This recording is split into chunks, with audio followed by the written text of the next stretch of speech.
Hello, everybody. Spider here, the Fight Card Podcast, coming to you from San Antonio, Texas.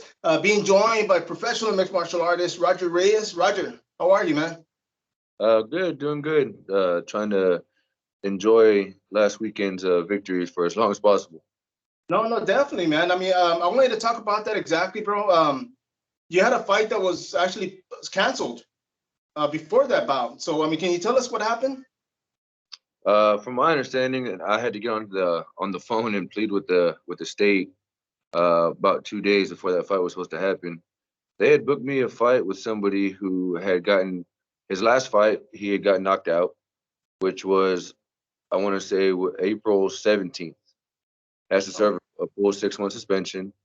Um, and our fight was October 18th, 1 day shy of a full 6 months. So Damn.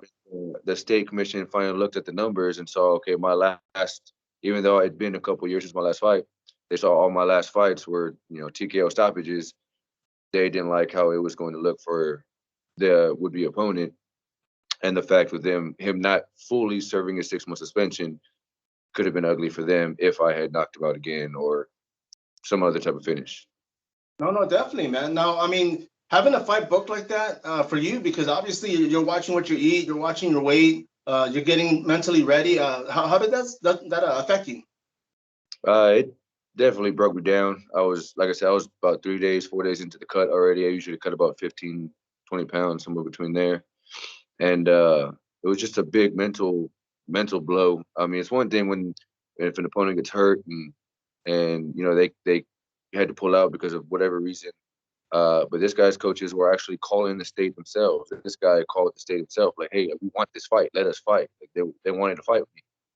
And so then they had me call the state and, plead my case too. Like, it's too late notice to get anybody else brand new. They wouldn't take anybody else's late physicals.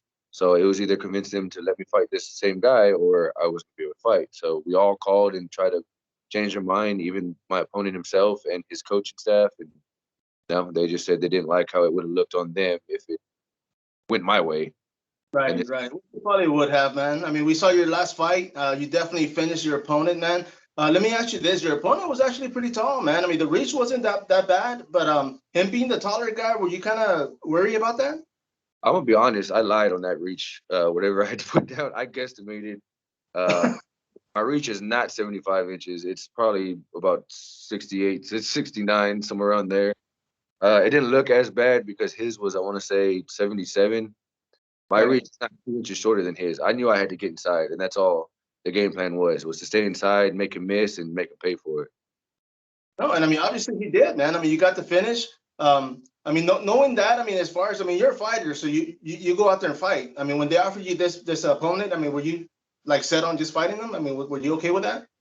Yeah, it was definitely one of the tallest opponents I've ever faced. So that was something that was going to be entertaining, I guess, different, fun to play with. But it, had to knock some of the ring rust off, which I was afraid if I had or didn't have. It'd been a few months shy of 3 years since my last fight, and I was just ready to get in there and hey, I still got this, and yeah, I still got it. So No, by all means, man. Congratulations on that win. That was very impressive. I was going to ask you because of the time frame from your, I mentioned their fight 2017, 2019, and then fighting again this year. Are you looking to stay busy this year? I'm trying. If my body allows me to, I would like to. I want to try to get at least 2 to 3 in a year. Like I said, it just really depends on my body. I've had a few accidents. Doctors look at my X-rays and MRIs on my spine, and they tell me I shouldn't even be. I should have quit years ago. Got into I got T-boned maybe about 3 years ago. That caused me to have a certain neck surgery that certain nerves didn't recover from. So I actually have a few muscles that don't work like they're supposed to. So again, that was another reason for the long layoff, um, the kind of timidness to it. Yeah, man, no doctor wants me to keep doing this, but I'm gonna keep doing it until everything falls off. That's the game plan. And let me ask you on that note, if you were to decide, say next week or next month, to go ahead and retire from MMA because of the injuries, would you be okay? Because you do co-own your academy, man. So would you be okay with just getting the next generation ready? We're getting there, and I am working on getting the next generation ready. I actually, the week before my fight, I had 5 of my own amateurs have 4 of them have their first fights. One had his third fight, and uh, it was a crazy experience. It was a crazy busy 2 weeks for us. I had to make sure all my guys are ready, as well as the rest of my coaching staff. I have Coach Hector Munoz, who I've been with for about going on 9 years now. His brother Willie Munoz, who is my partner in owning the gym now, he's been my mid coach for probably about 5, 6 years now. And now I also have Conan Cano, who used to be a welterweight, Texas welterweight. Now he's one of my pad coaches as well. As one of the guys that I can really uh, dig those big body shots into. And it's me and those 3 other coaches, and we have, like I said, we've had 5 make their debuts, and should be having another 3 coming up in the next few months with their debuts. So definitely focused a little bit there, getting the gym up and going. It started right at the beginning of COVID, and it's finally doing amazing. It's finally where we wanted it to be.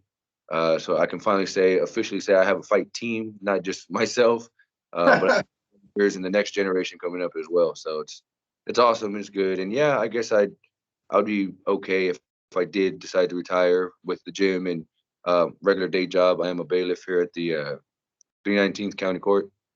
Okay. Yeah, I'd be all right. Okay, man. And I mean, that's good to know, man, because of course your health, man. I mean, you don't want to, I guess get the injury even more, get injured even more, should I say. But let me ask you now, the gym itself is Full Contact Fighting Academy, and that's one that your coach actually owned, right? It is now we are South Texas Fight Academy. There you go. Okay. And now I wanted to correct that because Hector Munoz, when he started, that was his school. Yes, sir. And of course, I wanted to keep the same vibe because it essentially we are the same, more MMA dominant based gym. We do have a jiu-jitsu fight team as well as regular striking classes. But the vibe at our gym is and has always been more MMA based. No, definitely, man. And you are in Corpus Christi, man. What's the physical address over there to your gym? It is 3237 SPID, right off Gutierrez. Okay, okay. You see, and it's been a while since I've been to Corpus, man, but I definitely look forward to traveling this year, man, and definitely hit up some of the gyms out there, yours included. I wanted to thank you, bro. Miami's names out there too. No, but by all means, bro. And I'm going to be reaching out, and after this, I was going to ask you to, I'll tell you now, but just tag everybody that you have coming up, and I'll definitely hit them up. That way I can keep getting everybody exposure. And I want to thank you, man. I know you just fought this past, weekend, man. So I'm going to let you rest. I do appreciate your time. And anything else, man? You had some of the sponsors that helped you for this bout. Sponsors, of course, I always gotta give a thank you to Rox. Rox used to throw on the Rox Vitamins more. Used to throw on the amateur and pro events here in town for the longest time. COVID happened, so it's been a while since he's been able to do it. But he sponsored me throughout my entire journey. Any type of fitness needs that I may require. He sent me out to Albuquerque a few times to train with Cowboy Cerrone, and so I gotta thank Rox. Murdoch's here in town, always trying to do the best by me, send me places wherever I can go to get more training in. And the training room, my physical therapist, man, I've been there since that car accident, once or twice a week, and I live by physical therapy. I wouldn't be able to do what I still do if it wasn't for this guy and his belief system and trusting the process. No matter what injuries we've got, as long as we trust the process, we'll all bounce back. And that's exactly what I have done and plan to keep doing. No, definitely, man. And I lied. I got 2 more questions, bro. One of them, and I wanted to bring that up, was your trip to New Mexico, man, because you actually got to train with a lot of top names out there. Can you name them? Can you give us a few names? Well, for starters, Cerrone, I used to stay out there at the BMF Ranch with them for a good amount of years. I want to say from the time I was 22 to about the time that accident happened when I was 26. And I'd go out there multiple times throughout the year. I'd stay out there 3 weeks to a month at a time. And it was always a lot of fun. It's always a lot of fun. It was always real life-threatening. Staying with Cowboy, probably every one of my near-death experiences were probably Cowboy or something. The training was the best I've ever had. I've been able to roll, spar with some of the best to ever do it. Cowboy, obviously, Carlos Condit, John Jones, Alistair Overeem. My last trip up there, I was able to spar with both. Keith Jardine, I've managed to train with a lot of those guys. Phil Hawes, who's in the UFC now. Tim Kennedy was one of my favorite trips. I was basically his bitch for about 2 weeks, but I learned a lot. I was one of his main training partners, and it was when he was getting ready for Gastelum, Oh, and nice. I learned a lot from those guys, and just being able to get in there and mix it up with those guys gave me a lot of confidence for even this comeback. Even though it'd been a few years since I've been in there, knowing that I've been in a cage or on the mats with these guys and giving them my all and held my own, gave me all the confidence in the world to go ahead and we still got this. I can still do this. So yeah, for Well, sure, it's one of the no, best things of this journey so far. yes, sir. And a lot of those names, of course, a lot of those guys made it to the UFC. That they're still, some of them are still competing, of course. And one last thing, man. Have you ever brought your guys out here to compete for Cowboys at Cowboys Dance Hall? We have a few times. Okay, because I was gonna say, being your nickname's the Bull, man. They have a mechanical bull there, man. If I see you next time there, if I paid for it, man, will you get on that thing? I'll do it.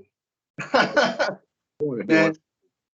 there you go, bro. I appreciate your time, bro. I wish you the best. I'm gonna be keeping in touch with your fighters and you as well, man. But I appreciate you giving me a few minutes. And thank you for your time, man. I'll talk to you soon. Of course, brother. Thank you. Appreciate the opportunity. Have Thank a you, good boss.